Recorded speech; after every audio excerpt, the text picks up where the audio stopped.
Okay, so we're going to review for test 2-3. That is going to be on December 21st, and you have your extra help on December 20th, Thursday. Okay, so for number 1, it says determine if f of x is a factor of g of x.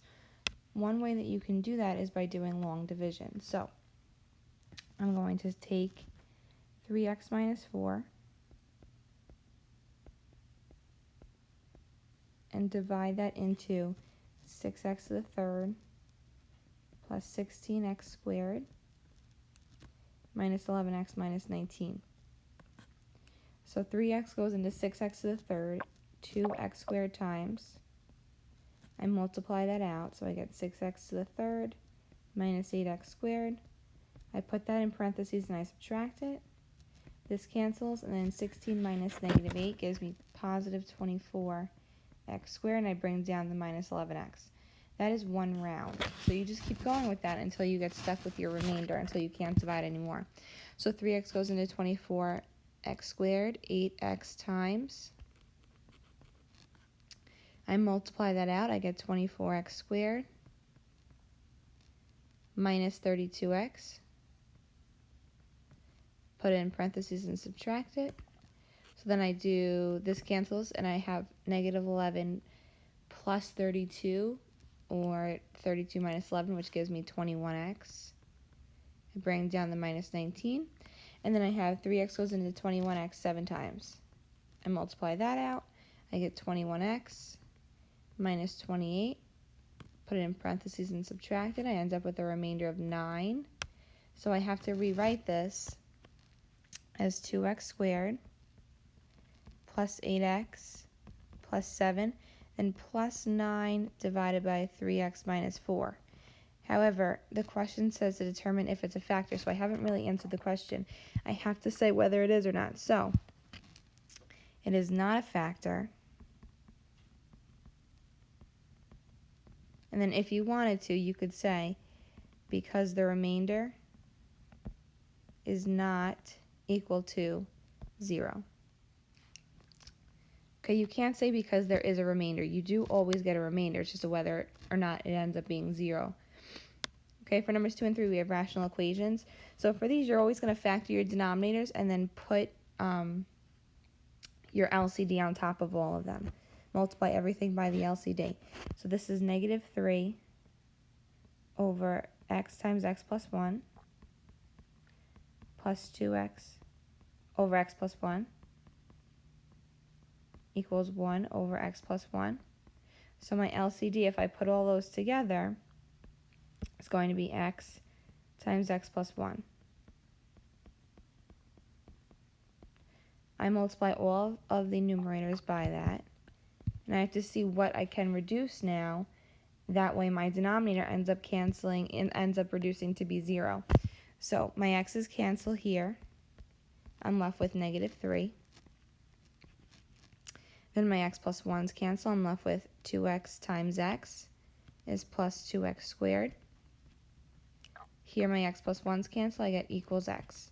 So now I have a quadratic equation, so I'm going to set it equal to 0 and put it in the correct form. So this is 2x squared minus x minus 3 equals 0. I have 3 options for this. I don't want to do completing the square because that's messy. You actually can factor it though, so this is going to be 2x x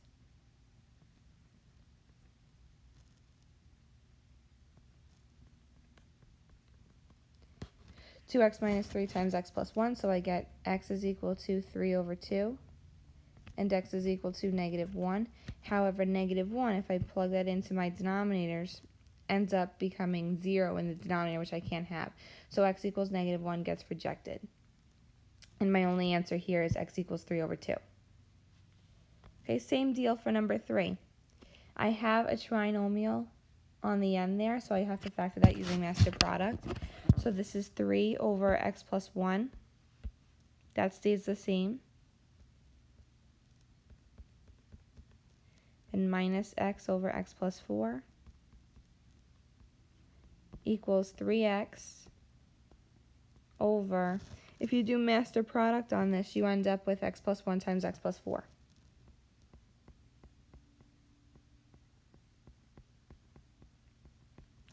So then my LCD is very convenient because the two factors on the end there ended up being my other denominators. So it makes it very easy for me. So this is x plus 1 times x plus 4 on top of all of them.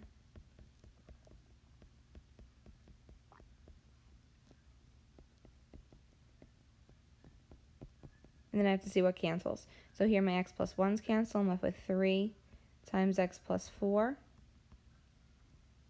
Then my x plus 4's cancel. And I have minus x times x plus 1 equals x plus 4's cancel, x plus 1's cancel. I get 3x.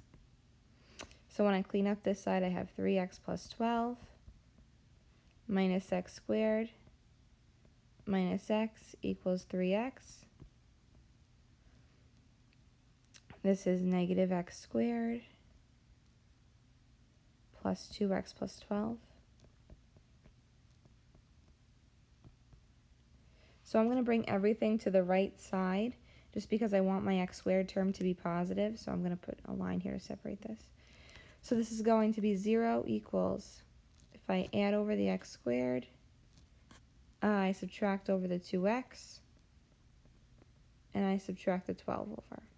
So I do master product to solve this, or I could do quadratic formula, or I could do complete the square if I really wanted to, but I end up with x plus 4 times x minus 3. So my two possible answers are x equals negative 4 and x equals 3.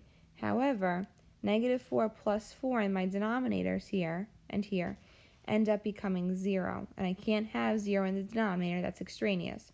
So I cross that out. Okay, because I can't have anything being undefined. And then 4 and 5, absolute value equations. Very straightforward. Isolate the absolute value, set up two equations, and then solve each one and check them. So for number 4, I'm going to add the 4 over. So negative 5 times the absolute value of x minus 5 is equal to negative 20. So the absolute value of x minus 5 is equal to 4. So I set up two equations. X minus 5 equals 4, and x minus 5 equals negative 4. So here I get x equals 9, and over here I get x equals 1. I have to plug these back in and check. You have to be very careful. So I plug these back in, and here I have negative 5, absolute value of 9 minus 5 minus 4 equals 24. I plug it in, and I get negative 24 equals negative 24. It works out. So this is a good answer. Same thing with 1. I do the same exact check over here. I just plug in 1, but I do end up getting that this works out as well. For number 5, so a little bit more difficult is number 5 because you have a binomial on the other side. So this is the absolute value of 4x plus 1 equals 2x plus 5. So my absolute value is isolated, so I have 4x plus 1 equals 2x plus 5, or 4x plus 1 equals negative 2x minus 5. You have to make sure you distribute any negatives. So this is really negative times 2x plus 5 we had done in class. So here if I subtract over 2x, I get x equals 2. On the other side, I get x equals negative 1. And of course, I have to plug them back in. So 4 times 2 plus 1 minus 5 equals 2 times 2. When I plug this in over here, I get 4, which is equal to 4. That works out. That's good. I do the same thing for x equals negative 1, and I also get that to work. So that's a good answer as well. 6, 7, 8, and 9 deal with piecewise functions. So you're just evaluating for the beginning.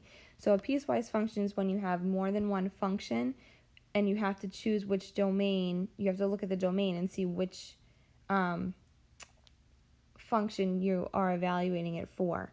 So for number 6, I have f of negative 6. Negative 6 is less than negative 2. So I'm going to use this function here.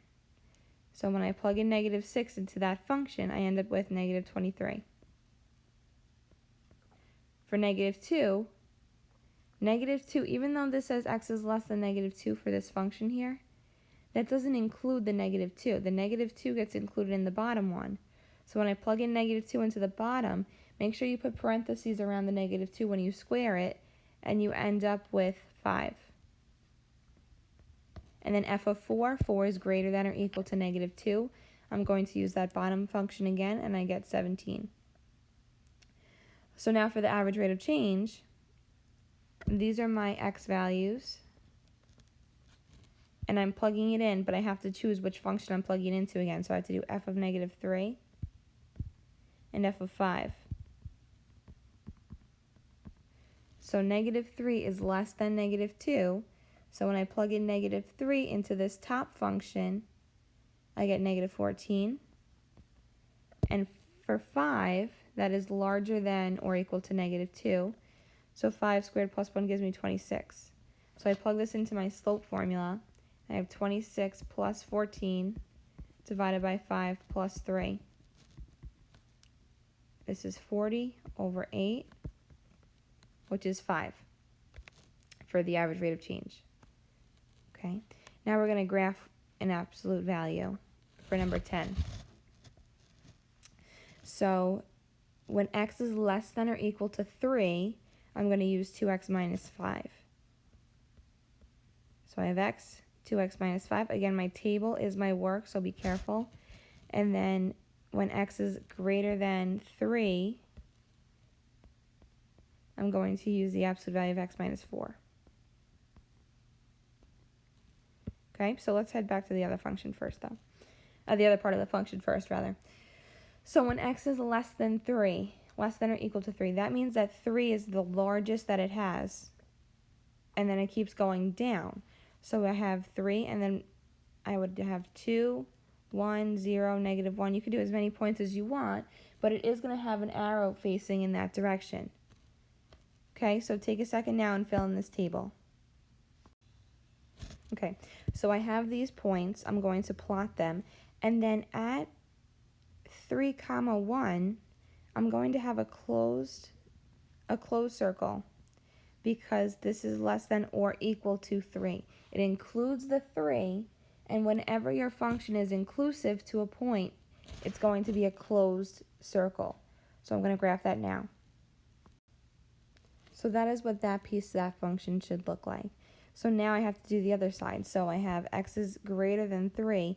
I have to start at the domain change, and that's just going to get an open circle because it's x is greater than 3. It doesn't include that point. So 3, and then I can do 4, 5, 6, and 7 if I want. Okay, so I'm going to take a second now and fill that in. And these are the points that I get. So when I go to graph 3, 1, and I go to put an open circle, it already has a point there. So you're not going to see an open circle on top of a closed circle. It's just going to be closed. So I'm just going to go to 4, 0, and then 5, 1, 6, 2, and 7, 3. And this is my graph. Now the reason this has this v here is because this is an absolute value function. Absolute value functions make that v. Okay, whenever you're graphing it, unless you have a specific domain you have to look after, you do want to try to get both sides of the v going. That way it doesn't look like you think it's a linear equation. All right, 11 through 16. So we have rational expressions. I told you guys in class that you can cross out 12 or 11, whichever one you want, so I'm going to do number 11 first. So this is multiplying. So to multiply, I have to factor everything. So x minus 2 stays the same, but the denominator, when you factor this using master product, you should get x minus 7 times x minus 2 times x squared minus 49, that's dots. It's going to be x plus 7 times x minus 7. And on the bottom, I can only do a GCF of x to the third, and I'm left with x plus 7. So when I start canceling things, these cancel, x minus 7's cancel, and x minus 2's cancel. So my final answer is 1 over x to the third. It's not just x to the third, because x to the third is in the bottom. Number 13, we have division. So before you do division, before you try doing something with division, you're going to do keep, change, flip. So you're going to rewrite the first fraction, change the division to multiplication, and then flip this around. So this is now 4x squared minus 1 over 2x squared plus 5x minus 3. So I'm going to factor everything. So 15 minus 3x, that's going to be 3 times 5 minus x over, this is going to turn into 2x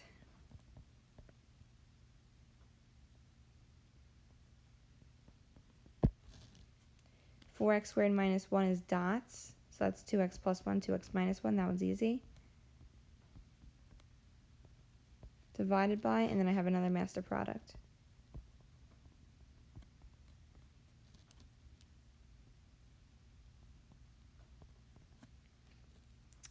And then I start canceling things out. So I have 2x plus 1, 2x plus 1, 2x minus 1, 2x minus 1, and then 5 minus x and x minus 5, those are opposites, and subtraction is not commutative, so you have to cross them out, and you're left with -1.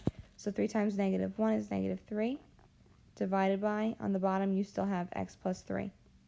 I cannot cancel the 3's out because they are attached. The bottom one is attached to the x. And then number 14.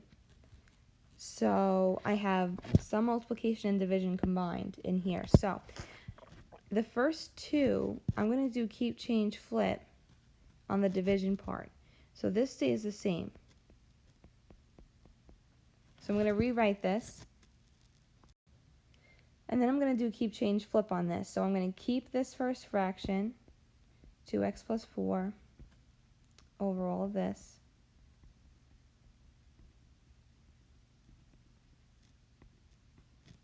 And then change this to multiplication and flip this around.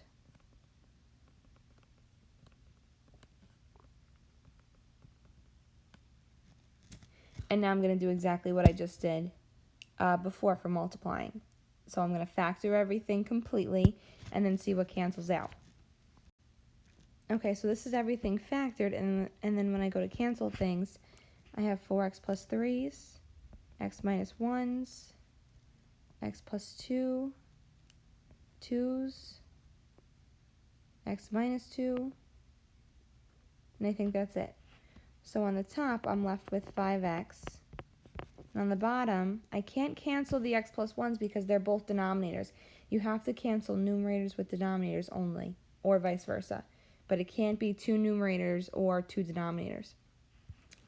So I have x plus 1 times x plus 1, which I'm just going to write as x plus 1 squared. Same thing.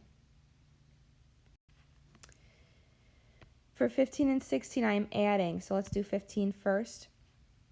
So I need common denominators. The easiest way for me to get common denominators here is just to multiply them by each other. So this side I'm going to multiply by 2x plus 3 over 2x plus 3. And over here I'm going to multiply both the top and the bottom by 5x plus 4. So this becomes 4x squared plus 6x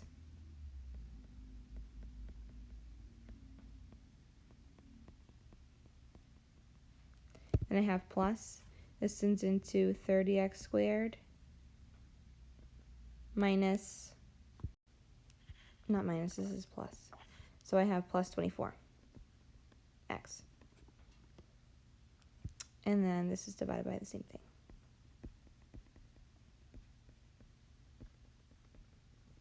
So then when I add these, I get 34x squared plus 30x over 2x plus 3 times 5x plus 4. And then if I wanted to factor the top to make sure nothing cancels, I can. However, nothing is going to cancel, so if you leave this as your final answer, you would be fine. And then 16, we're adding 3 things. So I'm going to factor the denominator on the end to see if anything is kind of helpful for my LCD. So this is 2 over x plus 3 minus x over x minus 1. And I have plus x squared plus 2, and then this denominator is actually x plus 3 times x minus 1, which is convenient for us. So this fraction, I have to multiply the top and the bottom. This is missing x plus 3. And this fraction, I'm going to multiply the top and the bottom by x minus 1. So this is now, if I go through everything, this is going to be 2x minus 2 minus x squared minus 3x plus x squared plus 2. Make sure that you distribute that negative there. And then this is all divided by x plus 3 times x minus 1. So I clean this up. Negative x squared and x squared cancel. 2x minus 3x gives me negative x. And then those two cancel also, so this is my final answer.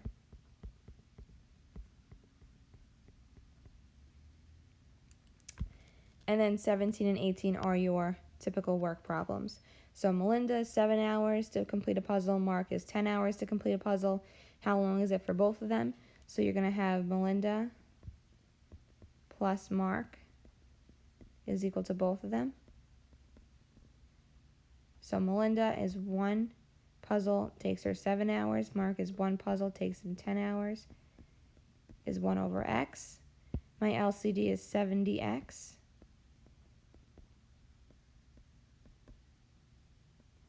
Melinda, her fraction reduces to 10x, plus Mark, his fraction reduces to 7x, equals both reduced to be 170. So I get a final answer here. This one's rounded to the nearest hundredth. I should get x equals, I'm not going to go through solving the linear equation, but x equals 4.12 hours.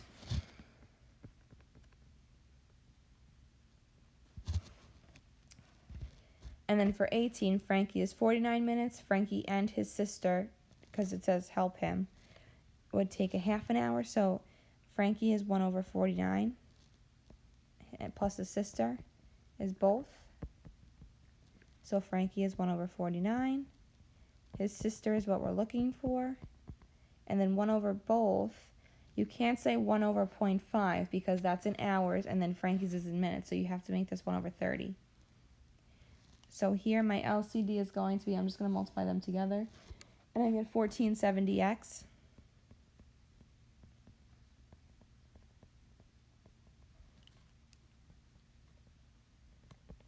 So Frankie's fraction reduces to be 30x plus 1470 equals both is going to reduce to be 49x. And then I have a linear equation, so I subtract 30x and divide both sides by 19, and I'm going to get x equals, rounded to the nearest tenth, this wants 77.4, and that is in minutes. Okay? If you have any questions, again, extra help is going to be on Thursday after school. Happy studying.